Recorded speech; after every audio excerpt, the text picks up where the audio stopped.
One of the main challenges of the circular economy is the fact that companies become responsible for what happens to their products after they've been used by their customers.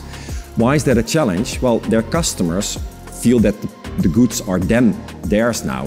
So how do you control that as a company? So as a company, you become basically responsible for something you can't really control.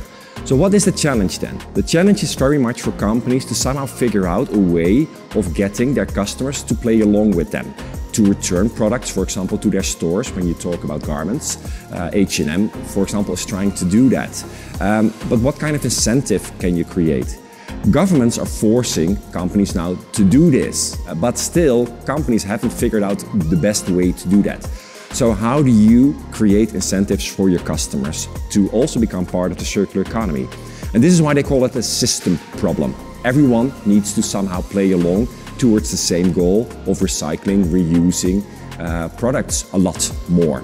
So for students, really the challenge is, what can they develop for companies in terms of mechanisms, incentives for customers to become part of the circular economy themselves as well?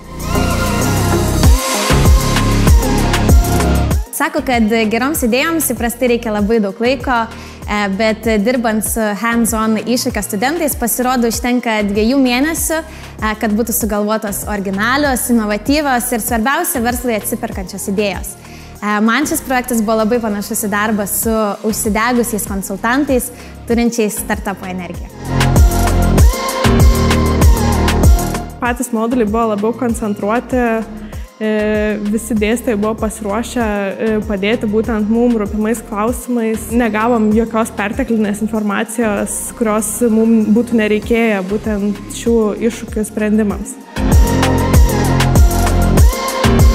Įmonė mūsų sudalyvavo šitam hands-on iššūkyje, kada mes gavome daug labai nuostabių studentų, su kuriais dirbome ir suformulavom jiem iššūkį. Kiekviena įmonė turi darbų, kurie slepiasi kampe, nedadaryti, nepadaryti, kuriem nedaina rankos padaryti. Tai mes būtent su studentais ir išsprendėm šitą vieną iššūkį, įklampinom juos į tvarumo sritį ir iš tikrųjų nuostabiai jauni žmonės padirbėjo, turėjo šalia mentorius, savo dėstytojus, kurie padėjo sujungti akademinės žinias su mūsų verslo patirtimis. Šitą hands-on iššūkio projekto modulį galiu prilyginti tokiai ilgai, gražiai kelioniai, kurios metu visi buvo neįprastai įsitraukę. Neįprastai įsitraukusi buvo įmonė, neįprastai įsitraukę buvo studentai, neįprastai įsitraukę buvo dėstytojai. Ir man atrodo, dar vienas esminis skirtumas tai yra ta mentorystė, kuri lydi visame studijų procese. Iššūkio projekto idėjos vystymas, testavimas, integravimas į magistratūros programų tinklelius ir pilotavimas iš tiesų pareikalavo išeiti iš komforto zonos visiems studentam, dėstytojam ir verslo atstovam. Tik dabar supratom, kiek daug laiko, pastangų ir širdies reikia įdėti, koordinuojant, balansuojant ir kalibruojant tokį modulį.